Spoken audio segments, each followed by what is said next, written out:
I'm Kusha Karvandi, and you're listening to Exerscribe Radio, the source for biohacking your health to reach your full potential.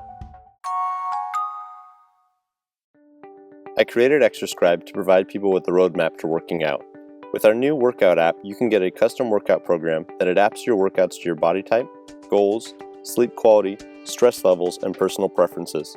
With live chat support, our workout app has become so comprehensive some call it a personal trainer in your pocket.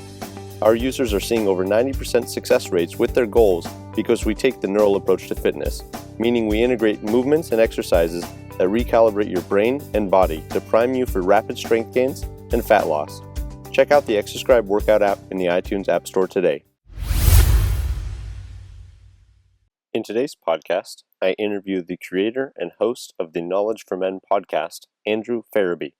With hundreds of thousands of listeners, Andrew shares his knowledge and insights from himself and acclaimed guests such as Steve Harvey, the CEO of Zappos.com, Tony Hseih, and fitness experts such as Ben Greenfield. Andrew has also written the book, The Top 30 Books and Success Quotes Every Man Must Live By. In this podcast today, he shares his insights on how to live better and be happier.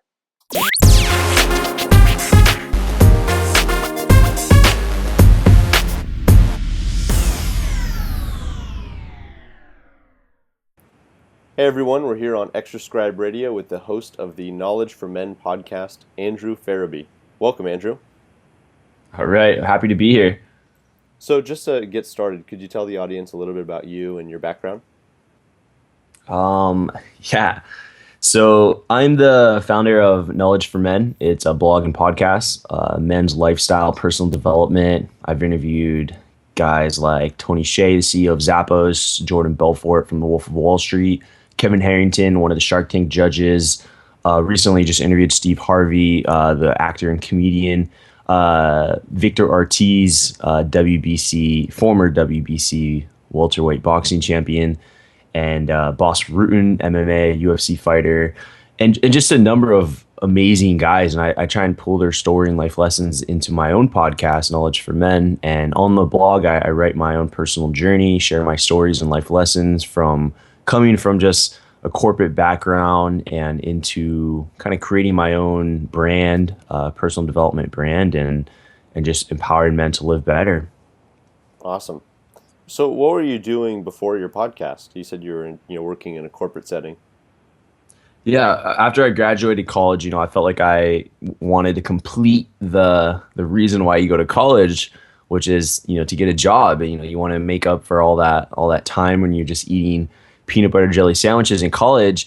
And I wanted to get a job right when I graduated. So I was immediately, interviewing like crazy when I was a senior in college. And then when I finally graduated, like 2 weeks after I graduated, I got a job as a retail manager right after I graduated. It was so crazy. Like 2 weeks later, I was just managing 80 employees. It was a $60 million retail store. And it was just a crazy experience. I learned a ton, but I quickly found that it wasn't for me. Not that I didn't enjoy like the challenge, but the fact that I saw the people ahead of me, the ones who would come in and kind of like, the district and regional managers, they would come in and they just I wouldn't see them happy. Like when I would go to these big meetings, the people who were making more money, people who were in positions that I was headed towards, they were not happy people.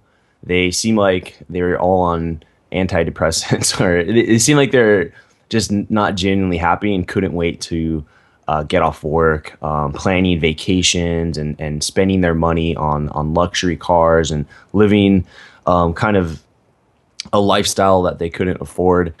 It didn't make sense for me to spend the next few years of my life trying to work for something that wasn't going to make me happy. And so I saw that and took note of that. And about 6 months into working there, I'm glad it only took 6 months. I knew that I was going to leave the company. And that's when I started to think like, all right, what am I going to do? What are my other options? What other, jobs can I get? Can I build a business? And from that point, that's when I started looking at this blog that I had. I purchased the domain Knowledge for Men in college. And that was when I kind of was like, man, I got this domain. Let's put a little bit more time into this. And for the next 6 months, I really just started, going to meetup groups, going to live events, learning internet marketing, learning, just really researching my own field. It's just something I'm kind of passionate about, is men's development. And from there, I mean, I don't know if I just keep going, but that was, let's just say that was like the breakthrough. The aha moment was noticing that these guys ahead of me weren't happy, and I knew that I had to make some changes. So when did you get into podcasting? Yeah, so it's a year from starting my job, and I eventually quit, and then I started writing, and I wrote in like insane. Like I was writing articles all the time, just full time writing articles about my own journey and personal experiences. And then what happened was, eventually, like, I was a young guy, like you run out of things to say. Like eventually I was gonna have to start repeating myself, regurgitating information. And I was like, I don't want to do that. I don't want to be that kind of guy. I just pump it. I don't want to be like an article machine here. Like fluffy content article with just like pictures, and I didn't want to do that. So I thought I would interview other people who had similar experiences like myself, where maybe they struggled with dating, maybe they struggled, in the gym, they worked out for years and didn't see results. Maybe they worked a corporate job and wanted to jump into entrepreneurship, and they finally did and built some incredible business. And so that was my idea. I was like, man, I can get guys who know similar background, similar lifestyle, want the same things. I can interview them and take that content and share it with others. And that's where the idea came from, was me running out of content and then trying to keep, this whole like movement, quote unquote, going. Definitely. So it seems like your podcast has obviously become a major success, and allowed you to escape, the corporate world, and kind of live the dream of working for yourself. But I'm sure it didn't go without its challenges. I mean, what were some of the challenges in that transition? Yeah, the first, the biggest one that's going to pop out to me is I quit my job pretty just like I planned, like, like I said, I was going to meetups, and like I was getting involved, and I was learning, I was reading books. But at the same time, like I really didn't have like a clear plan of how Knowledge for Men can produce income. I knew that I had good content, and I knew that, and at the time the articles are going viral. Some of these articles are getting like 10,000 views, 25,000 views, 100,000 views, and one of them is like over 200,000 views. And so I knew that I had good content. Like that was what I was doing was working. But having a lot of traffic and views or downloads on a podcast, that doesn't necessarily translate into money. Of course, I could do advertising, and I looked into it, and it wasn't the route that I wanted to go, but I didn't really have a clear plan of how I can make money with Knowledge for Men. And so that was the struggle, was quitting my job and not having a plan, not having a source of income, and living off of savings, and kind of being in that, I quit and just waking up and thinking like, wow, like I have no income, and I'm really going to try and do this. And it was something that I had planned for, but when you actually make that move, it's really scary. And, not having an income is, it can, put your back against the wall, and it's going to force you to really discover a lot about yourself. And is this something that you're really going to commit to? And I committed, like I fully committed. I went through my savings, and just every month I remember paying bills, or when I'd gas up my car, just like watching that number go up, and it's like, man, I don't have money coming in right now, and that's money going out. It's just a really scary position to be in. So that was the biggest challenge. Was like, how am I going to live, and how am I going to make this thing happen so that I can, I can live a normal life. So that was the challenge, like financial, like how am I going to do this financially? And when was that, like that tipping point when things shifted? Yeah, it really, like, not even too long ago.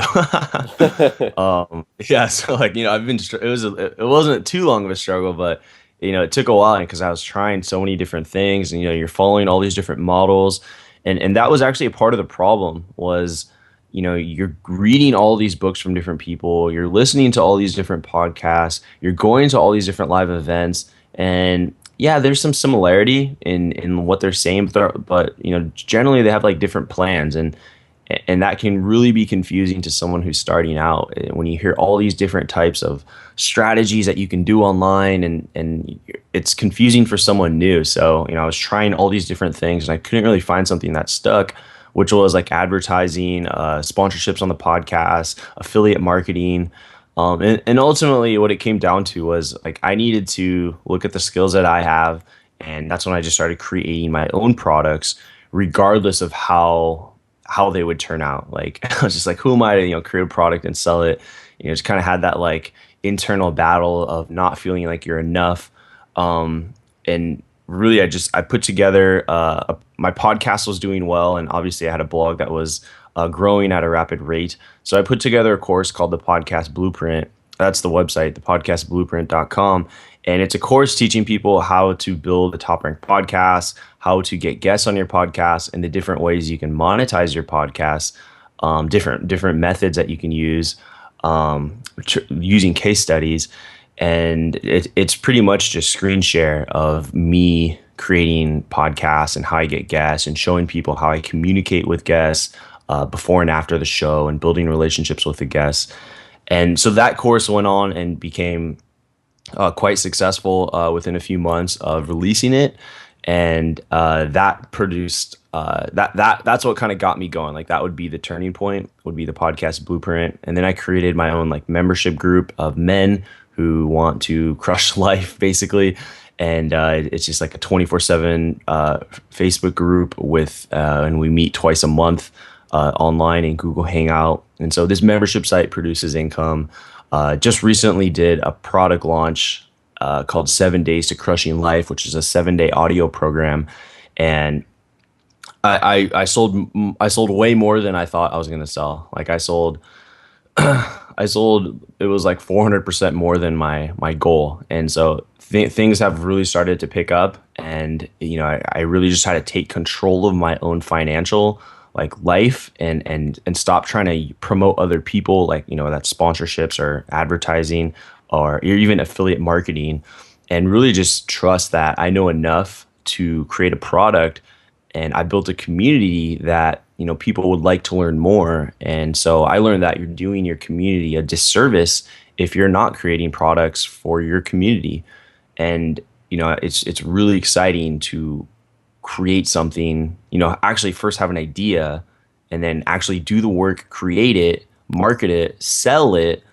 And then the best part is when you get like testimonials, like live real testimonials from someone who took your program or course and got significant results. And that's just insane. And to think that you can't do that, it's that's the place that I came from. So it's incredible to see the results.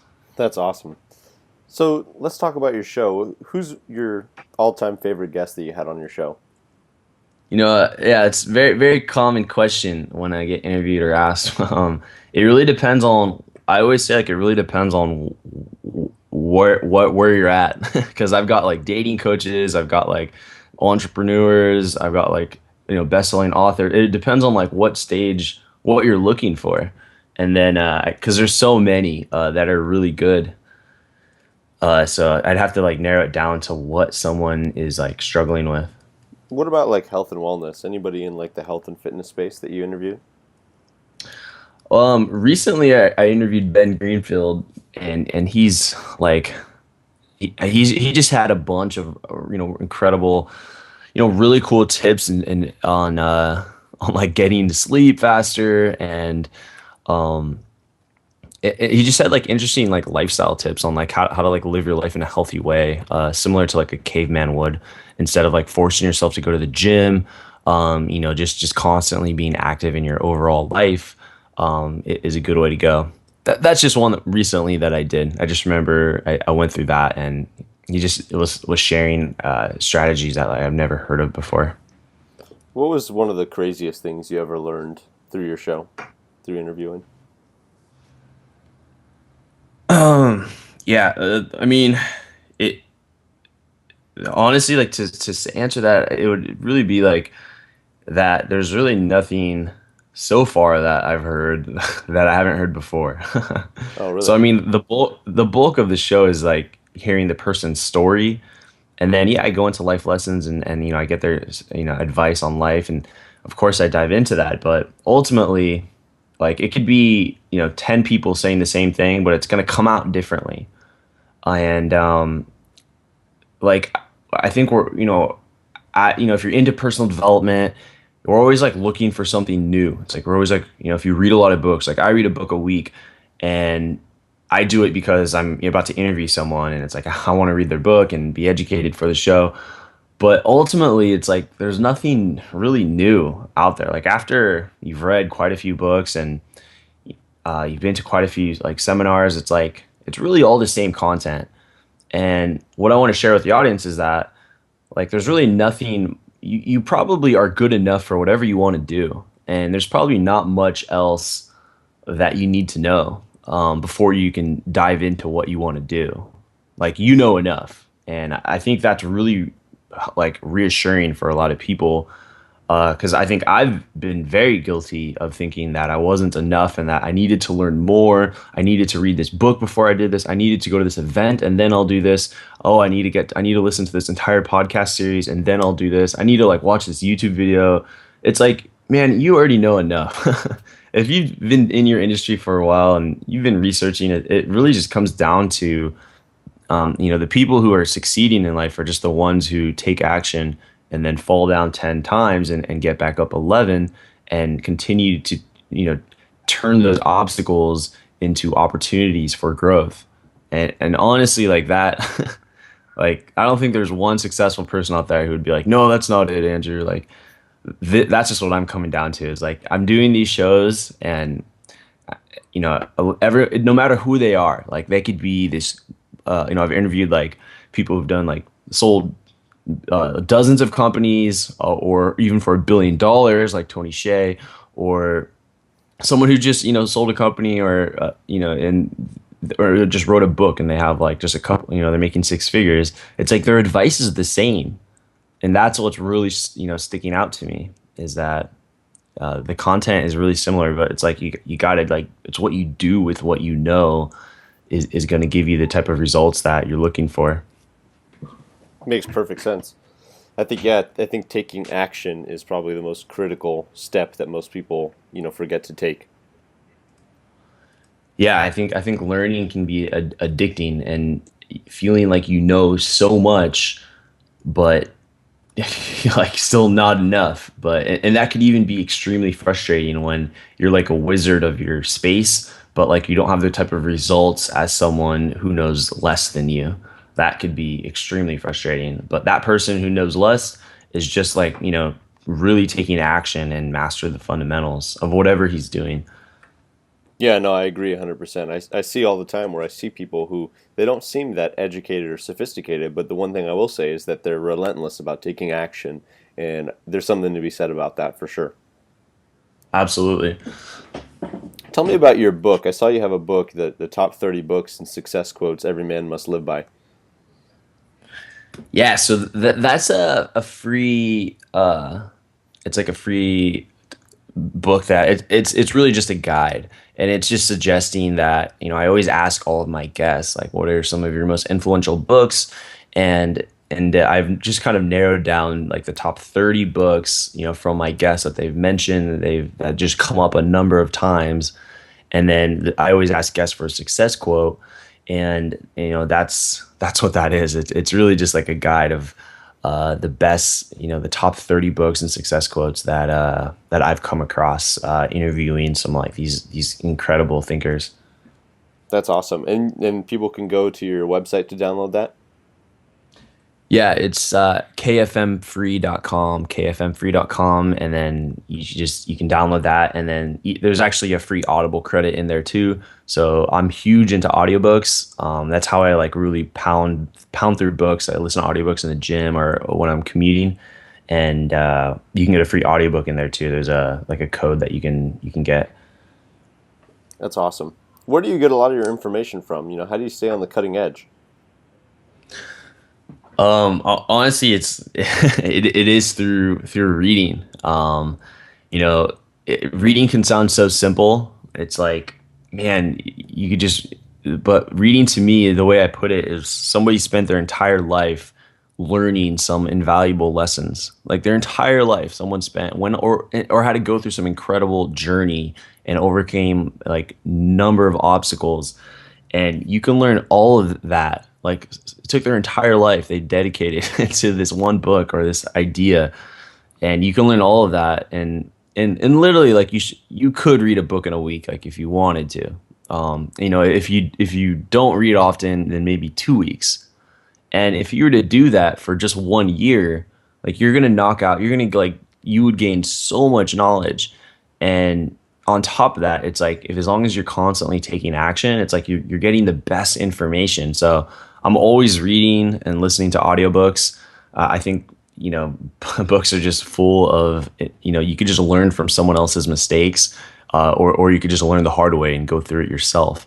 So learn from others. That's the wisest thing to do. So just constantly reading, and obviously like my niche is personal development. So like I'm constantly I'm interviewing people, I'm writing, I'm like very in tune with new books that are coming out, and um, it's like one of my favorite things to do. Like you won't find me anywhere without a book.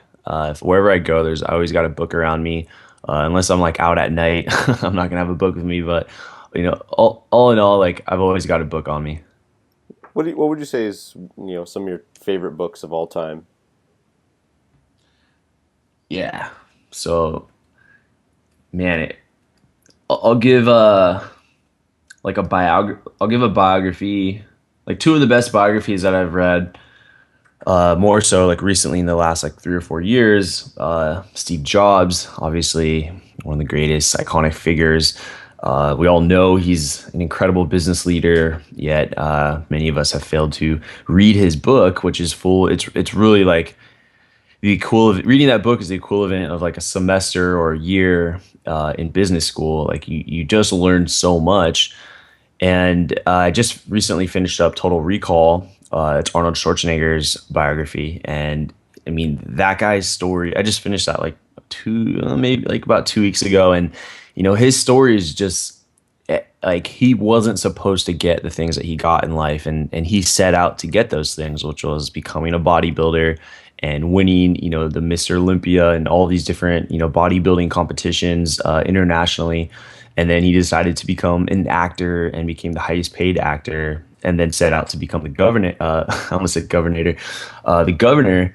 And then he did that, and he was doing things that he just wasn't supposed to do. Everyone said that he couldn't do each one of those things, and was able to do it. And so it's just a great example of perseverance, of overcoming extreme challenges, and really being smart about it, and really not really being that educated, just learning as you go, like just making these huge business multi-million-dollar deals on napkins. And he's just a guy who learned as he went, and there's a huge lesson there, which is kind of what I've been suggesting. It's like to get started, you just get started, and then you continue to learn as you go, and take the right steps in the right course of action. But I think that's a huge lesson for all of us, is that you don't have to know everything when you first begin. What are your opinions on technology? Do you think technology is helping or improving, our lifestyle? I think, obviously, I think it's good and bad. I think the bad is that, a lot of people will spend so much time on social media, or you can have like a huge Netflix queue, and there's just so much good, stuff on Netflix. Like anytime I look at it, I'm just like, oh, I gotta watch this, gotta watch this. And that can be really addicting. I know for a lot of people, that's like what they do. It's like they come home after work and they watch Netflix. And social media can be just the ultimate distractor and the killer of like an incoming entrepreneur, where you spend so much time just if you work online, you just spend so much time monitoring other people's lives. So all in all, technology has given me this opportunity and us this opportunity to talk online and share this content, and it's freely accessible to the listeners. It's allowed my own business to be fueled, and so there's definitely pros and cons, but I'm like blown away with what you can do as far as business online, like how you can scale and sell digital products, while you're sleeping. I'm still blown away by that, and I think that's why, I got interested in this space. Awesome. Yeah, I get a sense that you're extremely efficient and extremely productive. Walk me through an average day. Like, what does an average day look like for you? Um, yeah, so my morning routine, I can go through that, and it's something I've been working extremely hard on.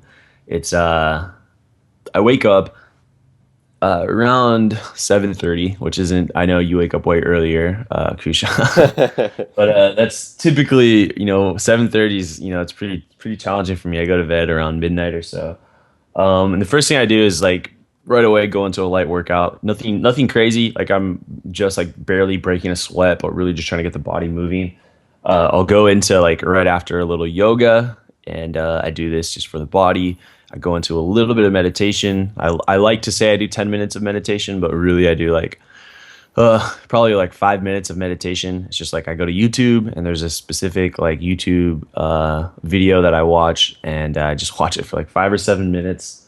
Then I go into reading. Right now, actually earlier today, before I was talking to you, I was reading a Navy SEAL book. I'm like super into special forces, and right now I'm reading a book. I think it's called Fearless, which was like America's most elite Navy SEAL sniper in the history of the U.S. SEALs. And I'll go into journaling, and I'll journal. Kind of basically, when I journal, it's just like things I'm grateful for and things that like I'm really excited for, things I'm working on, and it really just kind of pumps me up and gets me in the mood. And literally, this takes like 3 minutes too. So a lot of people are like, "Oh, this sounds like so much." Like when I tell people, but like this whole process takes like probably like 40 minutes or so, and it makes my day extremely like I just feel way better if I do this, and if I don't, I feel like I'm just like forcing myself to start the day. After journaling, I'll just start making breakfast. I'll go into like reviewing my goals for the day. I always write down my goals the night before, and so I just grab that paper, look, all right, and just kind of like check through everything, make the breakfast, and then jump in with a cold shower. And cold shower. And so the cold shower, just like I don't, I guess there's health benefits. I don't really care. I know there's like TED Talks and stuff about it, what testosterone or whatever. I don't know if that's true, but I mainly do it because the cold shower like really wakes me up, and it makes me feel just like I feel like that's the way we're supposed to take showers. Like I don't feel like we had hot water thousands of years ago and had that luxury. I feel like cold showers, it just I feel way more refreshed and reinvigorated versus a warm shower where I feel lazy and lethargic after. So that's my morning routine, and then I divide my week into different days, like Monday and Tuesdays for the podcast. Wednesday, Thursday, Friday is business. It's like product creation or marketing or optimizing or meeting with mentors. And then the rest of the day, I I don't have an extreme structure. I just go through my goals, but I work in about 60 to 75 minute bursts, and then I take like a 10-minute break. And then so I'm constantly working really hard, taking a break, working really hard, taking a break. And I can do that as long as I need to. Like I happily work. I happily work at least 10 hours a day, happily, and many cases 12 plus. And I mean, recently when I was doing the product launch, I was working pretty much the entire day. Like I was working 16, 17, 18 hours. But that was happily working. Like I just like was really excited with the work, which is really a key thing there. I think when I was doing that in my corporate job, I was like depressed if I had to work more than 10 hours. I was like not looking forward to life when it got like really busy. So yeah, I mean that's typical day, typical week. Awesome. Really, really good stuff today on the podcast. The thing about the health and fitness space that I'm sure a lot of people get frustrated with is that there's so much noise out there when it comes to exercise, nutrition, you name it, that it can become very nebulous. People don't know where to begin. What's one simple thing you would recommend our listeners start with today to improve their lifestyle? Improve their lifestyle. Yeah. I think something I've been really huge on is like one thing I didn't put in the morning. I didn't get like into detail of what I do with the breakfast, but it's I always have a green smoothie. So I think a lot of us don't eat greens. Maybe your listeners do. This is like a health show, but I think the majority of people like don't eat their vegetables, don't eat their greens. And I used to be one of them too until I really just got over the taste and I just eat for my body instead of my mouth. But I literally just throw as many vegetables as my magic bullet can fit. It's my blender. And basically, I just throw all these veggies and fruits in there, and like spinach, chard, kale, things that I just don't normally eat, carrots, strawberries, and I just throw it all in there and blend it up and take it down. And I do 2 of those a day. And I think that's a great way for someone to kind of get started with like throwing down more veggies. It's like throw it in a smoothie, knock it out in a few minutes, and the effects you'll feel like great throughout the day. Like you won't need to drink coffee. You won't need to drink like energy drinks if like you just like I promise like just drink your veggies or eat your veggies. That's like such a simple tip, but I mean the long term results are there. There's no like doctor that's gonna be like, no, this is a bad idea. Like get your veggies in. No, I love it. You're absolutely right. I mean, I've seen so many clients over the years. Most of my clients, they've always struggled getting enough servings of vegetables in. I think everyone probably underestimates how many servings they really get in. So I think that's a great tip. It's an excellent starting point, especially the first thing you do in the morning. That's perfect. Absolutely, yeah. Get it going, and then if you hate the taste, just like throw in some lemon, and you're good. Awesome. Great show today. Thank you for being on Exerscribe Radio. And where can people go to learn more about you? Yeah, just check out knowledgeformen.com. Everything's there, the blog, the podcast, my contact, any questions, products, just knowledgeformen.com. And then kfmfree.com is the free, like the top 30 books and top 30 quotes every man must live by. That's the name of it. But yeah, this has been good. Awesome. Thanks again for being on the show, and I'll talk to you soon. All right, sounds good, man.